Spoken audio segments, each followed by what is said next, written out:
Hello everyone and welcome to the news here on Press TV. A brutal crackdown on anti-regime protesters is continuing in Bahrain. The Saudi-backed Bahraini forces have arrested two senior clerics, Sayyid Mohammed al-Alawi and Sheikh Abdul Adim al-Muhtadi. They also attacked schools and hospitals, arresting many teachers for supporting the protesters. Reports say 30 physicians and some 150 employees of the Ministry of Health have been detained. Earlier, Bahraini authorities expelled 16 Lebanese nationals from the country. The move came after the leader of the Lebanese resistance movement Hezbollah supported the Bahraini protesters. International organizations, including Amnesty International, have condemned the Bahraini and Saudi regimes for their brutal clampdown on protesters. Well, the brutal crackdown on protesters by the Saudi-backed Bahraini forces is continuing. The Western media has imposed a blackout on the situation in the Persian Gulf Sheikhdom as Western governments turn a blind eye to the harsh clampdown there.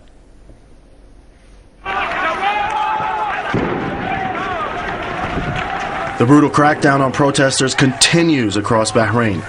Dozens of people have so far been killed at the hands of the Saudi-backed Bahraini forces. Many human rights activists have been disappeared, and reports say that they have been abducted by the Bahraini and Saudi forces. The Saudi and Bahraini forces have also started a campaign against Islamic sanctities. They have demolished several mosques and have set fires to some others. This footage shows a soldier tearing down what appears to be a billboard bearing holy Islamic names.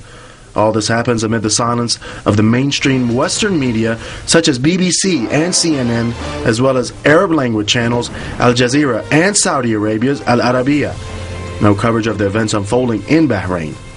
Western officials have been turning a blind eye to the harsh crackdown since the Bahraini uprising began. The situation took a turn for the worse in Bahrain after the U.S. Defense Secretary visited the country last month and the Saudi forces intervened to crush nationwide protests against the Al Khalifa dynasty.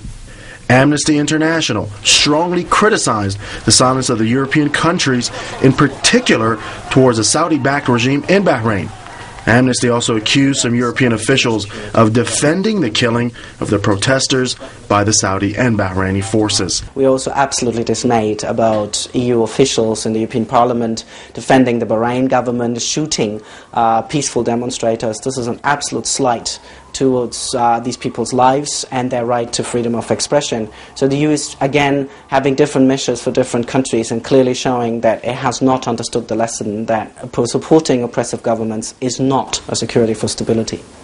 Saudi Arabia is a major oil producer and has close military and economic ties with the West, which many say is among the reasons why the West has chosen to ignore the human rights violations by Riyadh, both at home and abroad.